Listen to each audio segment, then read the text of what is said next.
Hello YouTube, P3 here. More videos. Who would have thought? Another series. Because that's what I needed to do, right? Start another series. But this is a lot different than some other things I've done. I've done like a handful of movie reviews and stuff, but this is a little bit different than that. This is a show called Episode by Episode, where we take full TV seasons and look at them episode by episode. Yeah. And the first TV season is one that a lot of you are probably going to like. You might have watched it when you were younger and etc. Had 5 seasons and a movie. It is The Batman. Yeah, The Batman, pretty cool. It was on WB Kids, I believe.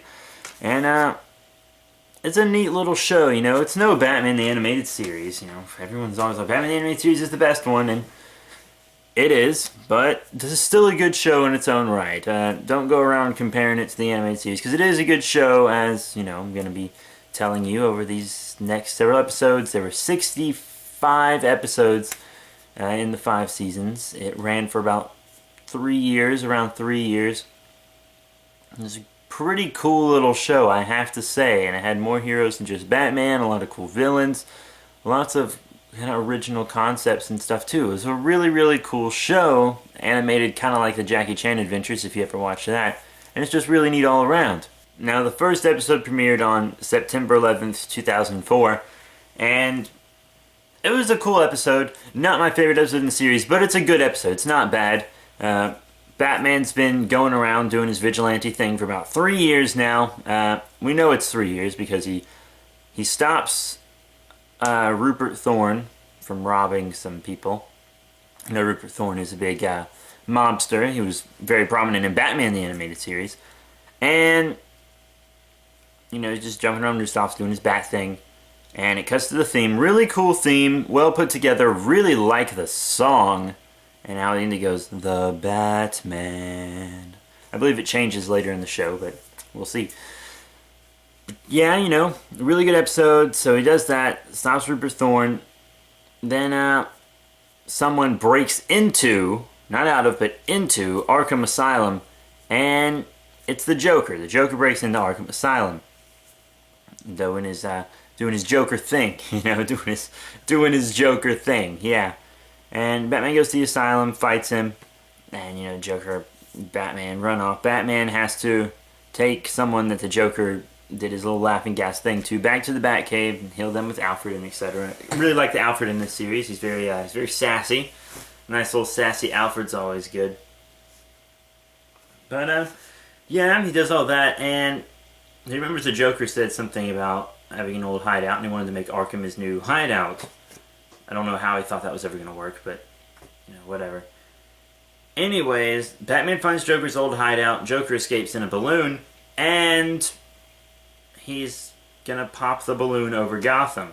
The balloon is, of course, filled with his deadly laughing gas. Detective Ethan Bennett and also Ellen Lynn are also there, you know, doing stuff. They're part of a Batman unit. They try to find out who the Batman is and stop him, because he's, you know, a vigilante, and still kind of an urban myth at this point. A lot of people don't believe he exists, and there's no real proof of him, but the police department knows he exists.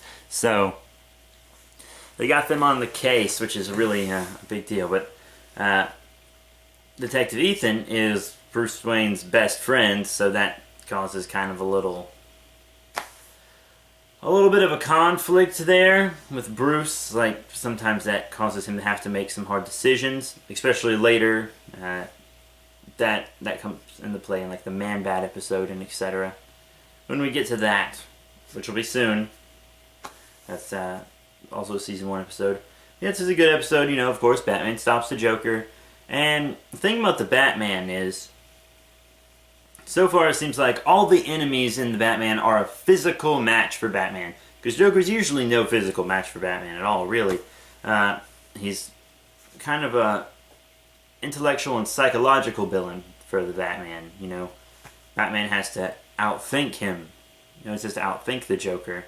And it's a lot harder to get his hands on the Joker than it is, say, Bane, who wants, you know, to go head-to-head with Batman.